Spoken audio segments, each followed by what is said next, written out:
안녕하세요. 저는 두 아이를 키우며 AMI 오리엔테이션 코스와 디플로마 과정을 공부한 이은진이라고 합니다. 이제 몬테소리를 공부한다 하면 주변에서 몬테소리에 관해 많은 분들이 질문을 하시는데요. 오늘 이러한 궁금증들을 해결하기 위해서 정희비 교수님과 그리고 김보라 선생님과 함께 이야기를 나눠보는 시간 가지겠습니다. 안녕하세요. 네, 네, 안녕하세요. 소개 네네. 부탁드립니다. 안녕하세요. 저는 AMI 03세 영유아 디플로마 자격증을 취득할 수 있게 도와주는 AMI 트레이너 정희비입니다.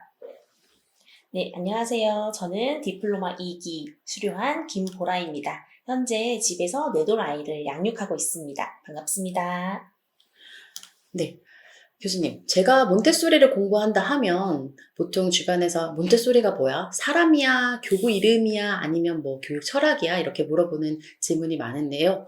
저는 전공이 교육학이어서 그래도 몬테소리가 사람 이름이 있다, 그리고 교육 철학이다 이 정도는 알고 있었는데, 보라 선생님도 그러셨죠? 네, 그렇죠. 거기까지만 알고 있었습니다. 네. 몬테소리 여사와 부모님과의 그런 에피소드들이 상당히 많이 있어요. 어릴 때 그 빵에 대한 이야기가 있는데, 어려서 이제 배고파서 막 먹을 걸 달라고 아이가 보채니까 어머니께서 그렇게 기다릴 수 없으면 이거라도 먹으라 하면서 아주 오래된 딱딱한 빵을 줬다고 해요. 당연히 아이는 먹을 수가 없었고, 그러면서 아이는 거기서 이제 기다림이라든가 절제, 인내심 이런 것들을 배웠다고 합니다. 또 다른 에피소드는 이탈리아 몬테소리 여사가 이탈리아 사람이죠. 이탈리아 가정에서는 빵을 집에서 직접 굽고 하는데 몬테소리 여사의 어머님께서 빵을 구우면서 어린 몬테소리도 함께 빵을 만드는 일에 참여를 하도록 도와줬다고 해요. 그래서 어릴 때 엄마를 도와서 빵 만들었던 그 기억, 그 기억 속에서 본인이 이제 작은 도움이지만 뭔가를 가족을 위해서 했다는 것, 그리고 그 속에서 이제 또 성취감도 많이 느꼈죠. 그래서 몬테소리 여사는 일상생활 영역을 상당히 중요시합니다. 어린 시절에 아이들이 가사일을 함께 하는 것들이 아이들의 자신감도 키워주고 독립심도 키워주고 의지력도 키워준다라고 생각을 해요. 일전에 어떤 아빠가 아이들에게 왜 일을 시키느냐, 어린아이들에게 몬테소리 교육은 왜 작업을 시키느냐라는 질문을 했었어요. 사실 2살, 3살 아이들이 부모가 테이블도 닦고 빵을 만드는데 같이 만들고 이런 일은 어쩌면 10분, 20분이면 끝날 일을 아이를 시키면 1시간, 2시간 더 지체될 것이라고 생각합니다. 그럼에도 불구하고 왜 아이를 일상생활 활동에 함께 하게 하는가? 그것은 바로 아이가 그 작업을 통해서 얻게 되는 자신감, 또 효능감, 그리고 독립심, 의지력, 상당히 많은 교육적인 효과들이 있기 때문에 일상생활 활동을 아이들을 어릴 때부터 해야 한다라고 제시하고 있습니다. 몬테소리 여사는 그 어린 시절을 돌이켜보면 일반적인 여자아이들하고 좀 달랐다고 해요.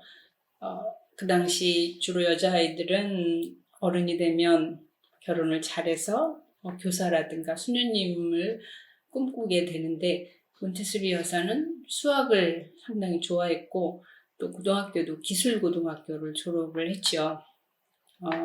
그러면서 공부를 잘해서 이제 의대를 입학하게 됩니다. 여러분도 아다시피 이탈리아 최초의 여자 의사이지요. 의대에 입학하는 것도 쉽지 않았고 또 남성 중심의 환경에서 그것들을 끝까지 마무리하는 것도 쉽지 않았다고 해요. 그럼에도 불구하고 이제 아주 좋은 성적으로 의대를 졸업하지요. 그러면서 느낀 것은 몬테소리 여사는 교육이란 교사의 주도하에서 이루어지는 것이 아니라 본인이 하고자 하는 의지, 어떤 내적 동기가 중요하다라고 판단합니다. 그래서 아이들에게도 가르쳐 주고 싶은 것은 바로 이 내적 의지를 키우는 의지력과 어떤 내적 동기, 자율성을 강조하는 교육을 제시했다고 생각합니다. 교수님 말씀하신 것처럼 몬테소리 교육에서는 내적 동기를 매우 강조하는데요. 아이들이 스스로 배우고 성장할 수 있도록 어른의 태도와 환경, 그러니까 아이들을 위한 그 환경을 구성해 주는 것이 매우 중요하다고 생각해요. 사실 저도 이제 아이를 키우면서 내적 동기의 중요성을 매우 자주 깨닫게 되는데요. 예를 들어서 저희 아이가 3세 때 이제 한글을 관심을 가져서 어느 날 이렇게 종이에다가 자기 이름을 끄적이더라고요. 그래서 그때 이제 부모의 욕심으로는 아이한테 한글을 가르쳐 볼까라는 그런 생각도 들긴 했었는데, 이제 과정에서 배웠었던 것처럼 제가 개입하지 않고 아이를 관찰하면서 그 모습을 이제 지켜봐 줬거든요. 그랬더니 아이가 이제 내적 동기에 의해서 자동 교육이 되더라고요. 쉬지 않고 계속 이제 쓰기 연습을 계속하고 끄적이기 연습, 쓰기 연습을 하고 이제 지금 5살이 됐는데도 지금도 여전히 한글에 대한 관심을 잃지 않고 또 여기 한글에서만 끝나는 게 아니라 다른 언어, 영어나 중국어 같이 이제 언어라는 그 자체에 대해서 사랑하는 마음이 생겼더라고요. 그래서 이게 어른의 욕심으로 어른이 뭘 어떻게 해주는 게 아니라 아이가 스스로 움직여야 되는구나, 내적 동기가 중요하구나라는 걸 많이 깨닫게 된 순간이었거든요. 보라 선생님은 이런 경험 혹시 있으실까요? 네, 저도 생각나는 일화가 있는데요. 저는 초등학교에 근무를 하기 때문에 그런 무기력한 아이들을 많이 마주쳐요. 특히 요즘 아이들 이것 좀 해볼까 하면 하기 싫어요. 재미가 없어요. 하고 싶지 않아요. 그런 얘기를 정말 많이 하는데 가만히 들여다보면 그게 하고자 하는 의지가 없더라고요. 근데 그 무기력이 그냥 그 아이가 3살 때, 4살 때 그때부터 무기력하진 않았을 거라고 저는 생각을 해요. 어찌됐든 무기력이란 것은 학습된 무기력이고 왜 그렇게 무기력이 학습되었나 되돌아보면 아이가 아까 은지 선생님 아이가 뭔가를 하고 싶을 때 내가 하고자 하는 것을 어른에 의해서 약간 거절당했거나 거부당했거나 혹은 못하게 했거나 이런 경험이 쌓이다 보니 내가 하고 싶은 거를 선택을 해도 주변에서 나를 가만히 두지 않는구나 라는 경험이 너무나 많이 쌓여서 그게 학습된 게 아닐까? 나는 그냥 시도조차 하지 않을 거야 라는 마음이 생겨났다고 봅니다. 그래서 보통 3학년, 4학년, 5학년이 돼서 무기력을 호소하는 친구들에게 굉장히 작은 사소한 성공을 주라고들 많이들 얘기를 해요. 그런데 그 아이들에게 사소한 성공이란 게 신발끈 묶기나 아니면 쓸기나 이런 사소한 성공을 줘도 아이들이 더 이상은 뿌듯하지 않아. 뿌듯함을 느낄 수 있는 나이가 아니라는 거죠. 그래서 그런 무기력한 상황을 정말 어린 나이에서부터 겪지 않는 게 저는 나만의 의지를 아주 굳건하게 다지는데 첫걸음이라고 생각을 합니다.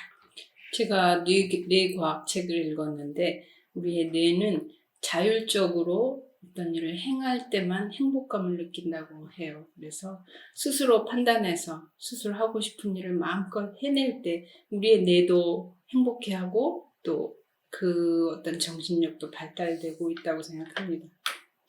그러면 4살, 3살 이런 친구들이 뭘 하다가 하기 싫다라고 이제 엄마 이거 나 이제 그만하고 싶어라고 할 때 조금 다독이며 끝까지 하는 게 그래도 중요할지 아니면 그 아이가 만약에 하기 싫어라고 했을 때 그 말을 그대로 이렇게 받아들이고 그만해도 될지.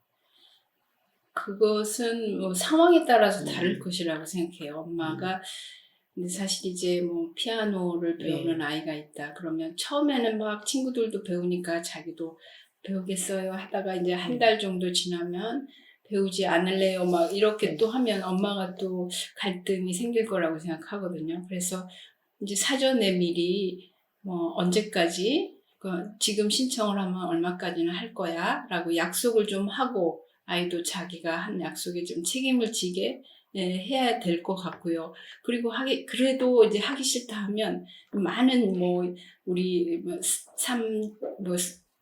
정명훈이라든가 유명한 음악가들을 얘기를 보면 엄마가 잘 아이들을 지혜롭게 그걸 포기하지 않게 이끌어줘서 그 길을 끝까지 갔다고 하는 이야기를 많이 듣거든요. 그래서 그 일이 꼭 필요한 일이라고 하면 좀 더 지혜롭게 아이를 설득해서 가도록 이끌어가는 게 필요하다고 생각합니다.